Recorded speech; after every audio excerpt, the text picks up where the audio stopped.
Hey you guys, what's going on? My name is Rayge and we are back today with a bit of a different video in regards to everything that's been happening, but as well kind of what's going on in my mind as well as a channel update. So this is finally the time, guys. I've thought very long and hard about this, being over 4 years free to play in Marvel Strike Force. What I have on screenshot here is actually the very first video that I ever did on YouTube, just featuring the Villains campaign 7-1 using a 120,000 aim team that got the job done. It inspired a lot of folks, and that basically is what started my passion on YouTube and making content. But enough's enough. You know, I'm not really a fan of the direction of the game right now, and that's kind of what I want to talk about today, guys. I mean, you can go on and on about the good things and the bad things about what's happening in Marvel Strike Force, but I just want to talk about why I'm leaving and giving you guys this hard update, but a necessary update in my honest opinion. Hopefully you guys can see where I'm coming from. And honestly, I'm really grateful for, you know, each and every one of you that I've met along the way, all the different viewership and value that I've gotten. Like, I've felt an immense amount of, you know, content creation and appreciation from this, and it's been an amazing hobby and passion. But at the end of the day, it's not my job, it's not my main income. It's, you know, it's just a fun little hobby, and I think now is the time to draw the line, especially given what has happened as of late with the game. So guys, first and foremost, if you guys are watching this video, you know, I'm not trying to push more folks towards leaving the game or quitting, but I do want to talk about a really heavy area of the game, which is time management, right? I mean, this is just a sample list of all the things you need to be doing in the game to be engaged, if they're game modes that you care about, right? And it's overwhelming, you know. Do you care about arena?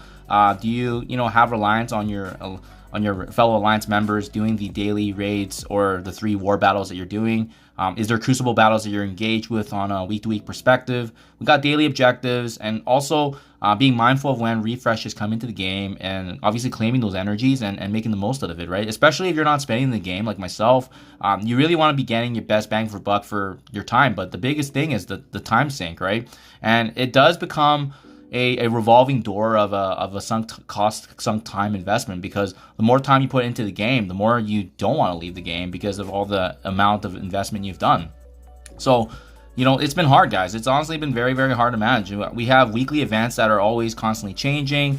It's a very fun and active game, which I appreciate, but it's too much. It's over the top, and you need to have the right mentality to play this game, and you need to know exactly what your goals are. Otherwise, you're not going to be having a good time, and the amount of information, the events, the milestones, everything happening, it's overwhelming if you just don't know what's happening in the game. And I can definitely see where new players are frustrated the most. I hope in the future that they, you know, streamline this better so it's more friendly. I think the resource side has gotten a lot better. The gold economy, this is as good as it's ever been in the game, in my honest opinion. And there are some exciting things coming around the corner, but not soon enough, in my honest opinion. So we have weekly events, like I touched on. We have monthly milestones. There's new teams every month to look forward to. I appreciate the hype, especially recently with the announced Spider Society. I know it's been good and bad. Some folks liking, obviously, more Spider-Verse characters. Some people against it. But honestly, I like the creativity. I do like the art department. That's definitely been one of the key strengths of the game, and I've always appreciated that from an animation standpoint as well. I was really looking forward to Siege Battle World, actually. It seemed like it was going to be a meta-breaking game mode, but enough's enough, guys. I decided that, you know, at the end of the day, your real life matters the most, and you got to do what's best for your real life. And you know, and that's all it comes down to, right? And that's why it's tough for me to make this video, because I have found success on YouTube. I have found success in the game being free to play, but there comes a point when you just have to draw the line. Another one, guys. The boosted accounts, this one doesn't really impact me personally, but I speak on behalf of the community, which is there's an immense inequality among players who started 6 months ago versus now. It's super unfair when you're having, you know, different accounts progress exponentially better, especially those that started more recently, and they still have not addressed this. It's a really bad sign for management. It's a poor display of how they handle issues and resolve it, but as well, the fact that there's been zero communication is very telling that they did not want this to be found out, and obviously now it's blew up, and the A/B testing is very much a real issue here, because some accounts were basically dummy accounts that were being tested out on this new boosted opportunity, And unfortunately, that's going to be a shortfall now for players that did not have that opportunity a few months back. So hopefully they address this. I'm bringing this up in my video so that way if they watch this, they're going to know that this is a real issue. And I've seen Reddit, I've seen Discord, everyone's communicated it. So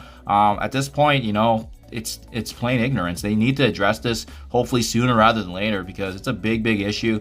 And I hope it's going to be addressed in a good way, because I do appreciate that they're trying to transition mid-game players to the end game, because end game is way more fun. Honestly, that grind from the mid game to end game is like the worst thing ever, when you're just sitting on resources and slowly building, and you can't really participate in half the events that come. And it's all the events and milestones that make the game fun in the end game, right? And that's where I personally enjoyed it.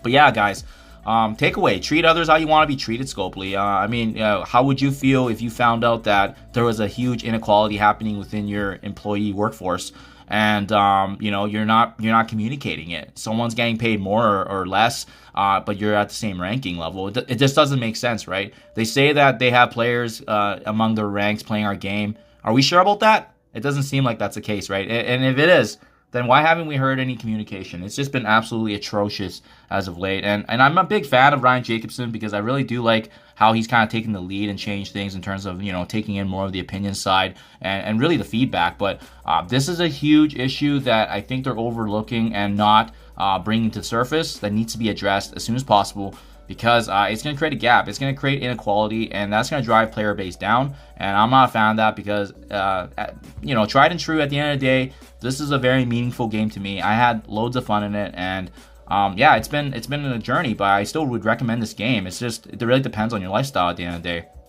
And then, guys, lastly, I think this is the big one for me is, you know, especially yesterday, if you guys saw my video, I was super disappointed with Professor X and how he shouldn't be a Dark Dimension toon. The way they handled this was absolutely just super deflating, disappointing. This is an iconic status Omega level character, and they slot him in as a Dark Dimension unlock. Just unbelievable. We've had so many teasers for months now about his iconic status. He should have been in the game years ago. And what do? They slot him into a Dark Dimension unlock, and they tell us this, you know, this year, shortly after Dark Dimension 7 is released. And it's, you know, realistically, most folks aren't going to get Professor X until 2026. And that's assuming you're hyper engaged like myself, right? So, because at the end of the day, they need to realize there's people now, right now in 2024, that still do not have Super Scroll unlocked. And Super Scroll came out last year. It just doesn't make sense to me, guys. Blows my mind away. If there's a way to expedite this, great, but just a terrible way to slot in such a powerful, iconic character. At that point, you know, when he comes out, will he still be relevant in the meta? Who knows? Maybe they haven't figured it out, but this is just a really deflating way to hype up a toon. When we all knew how he looked like, we knew he was teased already, and this is the announcement they made. Was super disappointing. The patch notes. I used to love reading these things on my downtime. The patch notes are now completely useless and pointless, lackluster. You know, just, I get it. They just don't want to proofread and give vital information out that could potentially have mistakes, but that's how you hype up updates. That's how you bring more demand and more attention for engagement, right? And when you take that away, it's a technical update in terms of what's bugged up and fixed. It's just so boring. You guys just... I feel like the marketing team basically needs to really refurbish and internalize what they need to review on, because as of late, there's just been wrong communication, poor hype management, and it's been super deflating in terms of how these updates could be. And the potential of the Marvel lore is the biggest thing, right? So at the end of the day, guys, every point I've made, it just feels more and more like a job now when you're doing your attacks and dailies. You know, there's going to be a new Dark Dimension every year, I guess, as per the age focus that they have, rinse and repeat, right? I don't know. This is just not sustainable, in my honest opinion, for endgame players. We get it, like the same milestones, same events come out, just in a different name and a different format, and it's not sustainable for folks that want to grow and they want to exponentially, you know, turn around the roster and feel that kind of theory crafting potential, that excitement that, hey, I've discovered this new synergy and I want to try this out.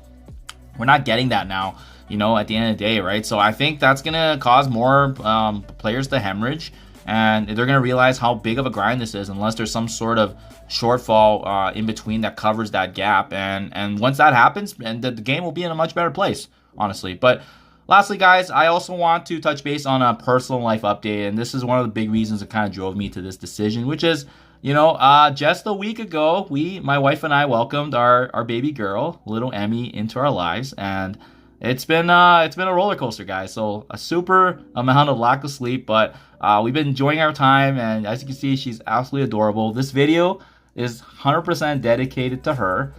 When she watches this later on in the future, if my YouTube channel still exists. But yeah, we love you so much already. It's crazy how it's only been, a week already. But yeah, we're just each and every memory is dedicated to you. And guys, with that said, my parting words for you: if you guys are thinking about leaving the game or thinking about it, I only have one last final thing to say, which is